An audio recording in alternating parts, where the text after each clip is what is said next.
Alright, hello guys, I'm Isaiah Peterson of the Peterson's Den, and she asked me to show you guys some fishing tips today, so that is what I'm going to do. For today, I'm going to be teaching you guys, showing you guys how to rig up a bobber pole.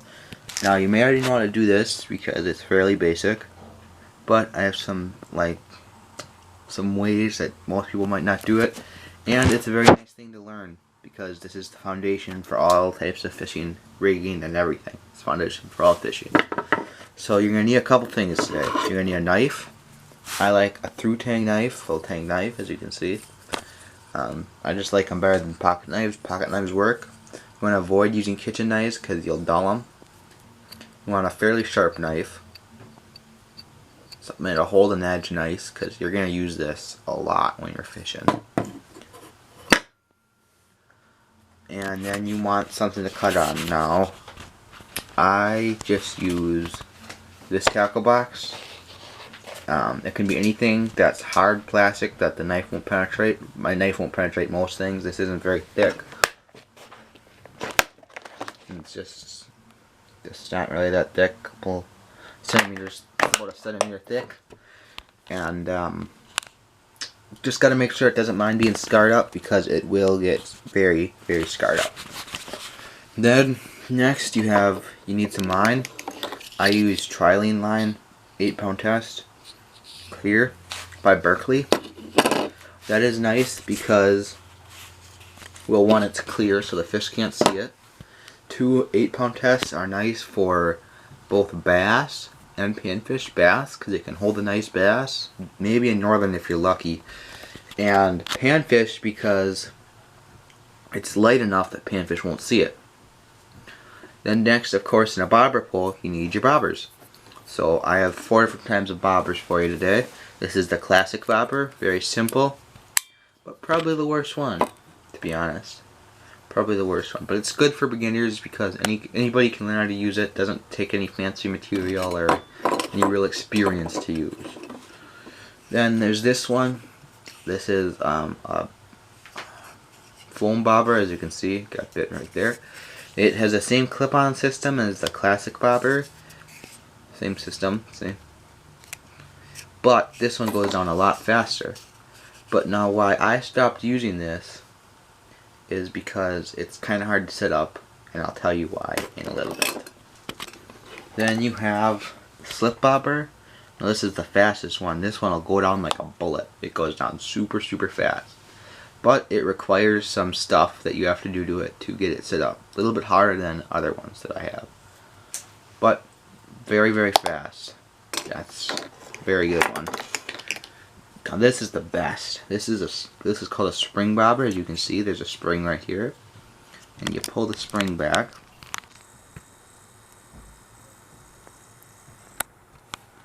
And I don't know if you can see, but there's a little slot in it, right there, right there.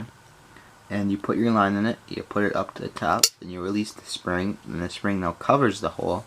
And you push it up, make sure it's on, and bada bing, bada boom, you got your spring bobber on. Now this is the best one because, one, it doesn't require any fancy hardware, doesn't have to be weighted out, and goes down super fast. It's like the best of all worlds. Then after that, you're also going to need a pair of needle nose pliers. I have a pair of fishing needle nose pliers. These are nice because they can cut line, crimp stuff, put anything back. They're nice and long. They can fit on your belt. So I'd recommend getting yourself a pair of these. Or Pilot sells a real nice one. Pilot stainless steel ones. Those are real nice, but they're expensive. But you get what you pay for.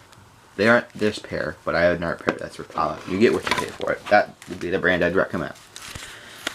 And then also, we have some beads here. These are just small little beads needed for setting up the slip bobber.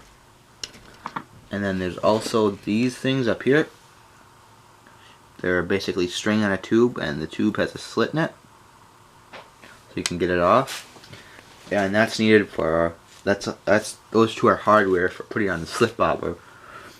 And some slip bobbers, when you buy them, they come with it. Most don't, but you can buy them in separate packs, so like six beads and 6 of them at your local tackle store, anywhere you want. So that's not too hard to get at. And then you're gonna need a hook. I prefer the Eagle Claw number 6. I just think they're the best size for panfish, and I like the Eagle Claw brand a lot. They have really nice hooks. Number 6s actually sell out super fast, so unless you get them kind of right away, you probably won't get them at all. So if you can't get the number 6 size, I'd recommend getting the number 5 size.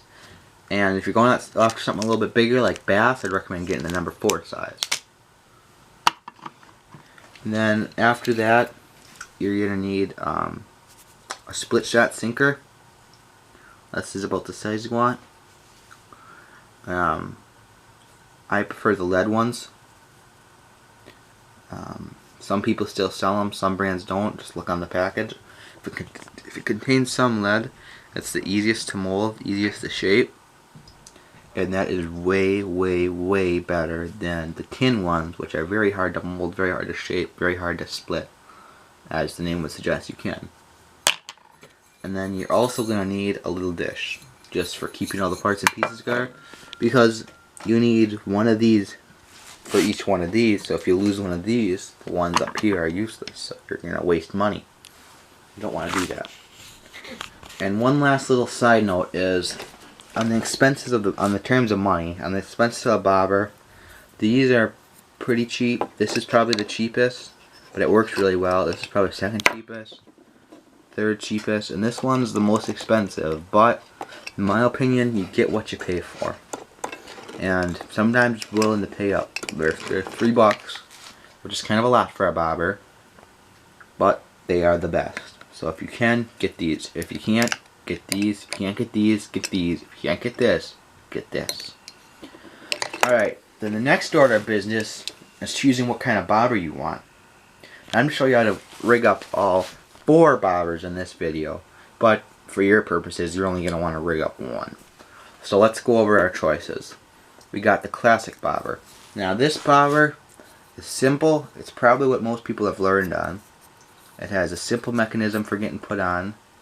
There's a little hook right here, and you just push this down, and it pushes out the hook on the bottom. See, I'm just pushing down the little tab, puts out the hook on the bottom, let it go, the hook goes back in, and then after you have it on there, you'll look at it straight on the top, and you'll see the hook's off to one side. Now you put your fingernail on the side that the hook is not, and you press down, and while you're holding over your hand over the other hook, you press down, then this hook should pop up. Then you put the other side of your string through there, snap it up, and there you go, you got a bobber on. Now these aren't as easy to adjust as some of the other ones, but they are very simple, very good. But another problem with these, if it's even a windy day, there's a lot of waves sometimes, it can get quite choppy. This is so small in height compared to all the other ones that you'll sometimes lose sight of this in the waves. And they sell a red and white version of this, and yellow and orange. I highly recommend the yellow and orange. And then after that, we got this bobber. I'm telling you these all in order of best to worst, but this is my personal opinion. You may have a very different opinion. It's the same clip-on system. I'm not going to show it to you twice because I just showed it to you.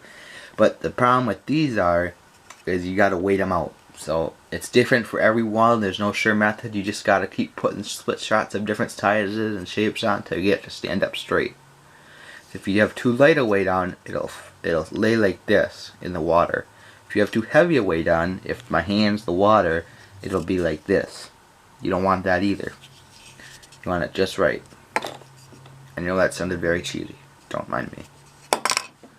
But that's kind of a pain. You gotta set it up for like 2 minutes before you actually go fishing, so that's why I stopped using them. I stopped using these just because they're bad. Then you got this one, the slip bobber. This one is probably the most complicated to put on, but it's pretty good. It's pretty good. But they kind of suck to put on. But they're very easily adjustable, but they kind of suck to put on. You got to do some extra steps before you put them on. So that's why I don't really like using them. Plus, I can get just as good a results basically from this one, which has the spring. And I already showed you how to do this, but I'll show you one more time. You pull the spring down. You look at the little slot. You put your line in the slot right there. And then put it up into the top part of it. And you let the spring go. You notice how the spring only goes to just above the little slot? You want to push it up a little bit more to make sure it's on. Because I lost one of these the other day, and that was why. Those are your bobber choices. Alright? And then, that's it. I'll see you in a minute. Peace.